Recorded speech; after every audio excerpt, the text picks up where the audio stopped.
অ্যালকেমিস্টে বিনিয়োগকারী প্রতারিত মানুষদের তাদের প্রাপ্য টাকা ফিরিয়ে দিতে কোম্পানি নানা সময়ে নানা অজুহাত কোর্টের সামনে পেশ করেছে। যেমন কোম্পানির বক্তব্য, শেয়ার সার্টিফিকেটে নামধারকের কনসেন্ট না থাকায় শেয়ার বিক্রি করা যাচ্ছে না। আবার শেয়ার বিক্রির সময় যে ব্রোকারেজ চার্জ সেটা কিভাবে প্রদান করা হবে।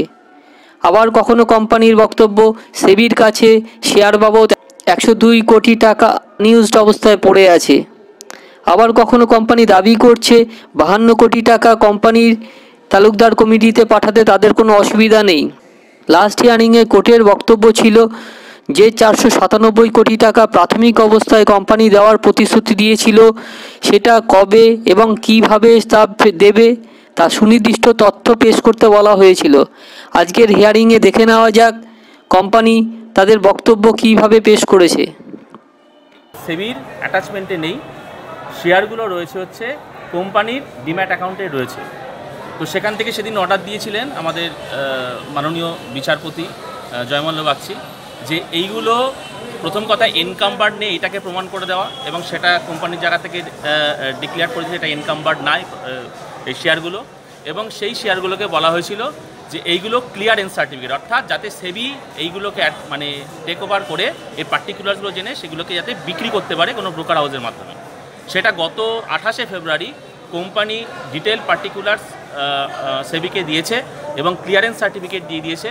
এবং সেখানে বলা হয়েছে যে আজকে হিয়ারিংয়ে যেটা বলা হয়েছে, জয়মল্ল বাগচি 2 সপ্তাহ সময় দিয়েছেন এবং সেখানে বলেছেন যে 2 সপ্তাহের মধ্যে এই শেয়ারগুলোর বিক্রি করে কমিটির অ্যাকাউন্টে ফান্ডটাকে ক্রেডিট করার জন্য। আজকে মূল এটাই ছিল। পাশাপাশি আমাদের যিনি আমাদের আইনজীবী ছিলেন শুভাশিস চক্রবর্তী এবং অরিন্দম দাস, সেখান থেকে বলেছিলেন যে রেস্ট যে অ্যামাউন্টটা, অর্থাৎ আমরা যে 496 কোটি টাকার যে ক্লেমটা দিয়েছিলাম সেই 496 কোটি টাকার মধ্যে যেই টাকাটা অলরেডি কমিটির অ্যাকাউন্টে এসছে এবং ধরুন আসবে, বাদবাকি যে টাকাটা সেটার কি হবে। এবং সেখানে আমাদের মহামান্য বিচারপতি যেটা বলেছেন যে এই মুহূর্তে এইগুলো নিয়ে কিছু বলা হবে না, নেক্সট 2 সপ্তাহ পরে এটার শোনানো হবে যে রেস্ট অ্যামাউন্টটা যেটা আছে সেটা নিয়ে উনি ওই দিন আমাদের হিয়ারিংয়ে বলবেন। তো আজকে প্রোগ্রেসের মধ্যে বলতে গেলে সেটা হচ্ছে যে ক্লিয়ারেন্স সার্টিফিকেটটা এসে এবং শেয়ারটা বিক্রি করে আশা রাখা যায় আমরা নেক্সট 2 সপ্তাহের মধ্যে, অর্থাৎ নেক্সট যে হিয়ারিং আছে তাতে আমরা জেনে যাব যে কতটা কোটি টাকার ফান্ড আসছে। এবং আজকে আমাদের যে one man committee SP Talukdar তাকে ডেকেছিলেন যে তার রিপোর্টটা টিল ডেট অবধি পাওয়া যায়নি, কারণ আমাদের হিয়ারিং হয়েছিল। সেখানে বলেছিলেন যে 1 মাসের মধ্যে কমিটি রিপোর্টটা দেওয়ার জন্য, প্রায় চলে আসলো, প্রায় 2 মাস হতে চললো। এবং সেখানে কমিটির তরফ থেকে নেগি সাহেবকে ডেকেছিলেন, নেগি সাহেব আজকে প্রেজেন্ট ছিলেন না, যার জন্য কমিটি রিপোর্টটা আমরা পাইনি। তো যাই হোক, আজকে আমাদের অ্যালকেমিস্টের হিয়ারিং থেকে এইটুকুই প্রাপ্য আমাদের যে অন্ততপক্ষে এই ফান্ডটা আমরা আগামী আশা রাখছি যে আগামী দিনে আমরা 2 সপ্তাহ পর জানতে পারবো কত কোটি টাকার ফান্ড আসলো। আর আমাদের আগামী দিনে এটাই সবথেকে জোরালো দাবি যেটা আমরা আগামী দিন করছি এবং আজকেও কি আমাদের অ্যাডভোকেটের কাছে বলবো, সেটা হচ্ছে যেই ফান্ডটা এসছে সেই ফান্ডের পেমেন্টটা স্টার্ট হোক।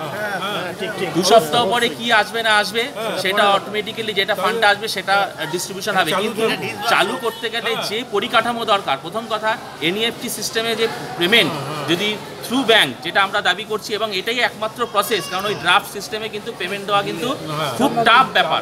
এবং সেখানে আমরা যেটা দাবি রাখছি সেটা হচ্ছে থ্রু ব্যাংকের মাধ্যমে, অর্থাৎ এনইএফটির মাধ্যমে পেমেন্টটা হবে। এটা আমরা আজকে গিয়ে বলবো যে কমিটি যে রিপোর্টটা দেয়নি, কমিটিকে বাধ্য করা ইমিডিয়েট যে রিপোর্টটা দেওয়া এবং যেই ফান্ডটা এসছে কত তাড়াতাড়ি এই ফান্ডের পেমেন্টটা স্টার্ট করা যায়, ডিসবার্স করা যায়। ফান্ডের পরিমাণ এখন বলা যাচ্ছে না। আমি সেবির যিনি লয়ার ছিলেন তার সঙ্গে আমি ব্যক্তিগতভাবে কথা বলেছিলাম, উনি বলেছেন যে পার্টিকুলার এসছে, কত শেয়ার আছে সেটা জানা যাবে, কিন্তু তার ভ্যালুয়েশন জানা যাবে না। ভ্যালুয়েশন ওখানে পরিষ্কার বলে দেওয়া আছে, অ্যাজ পার প্রিভিলেজ রেট বলে দেওয়া আছে, অর্থাৎ বিক্রি করতে গিয়ে যেইটা হবে, যেই রেট পাবে সেটা আসবে এবং after deduction of brokerage charges. যদি এখনও চ্যানেলটিকে সাবস্ক্রাইব না করে থাকেন তাহলে অবশ্যই সাবস্ক্রাইব করুন। যদি ভালো লাগে তবে লাইক করুন এবং শেয়ার করুন।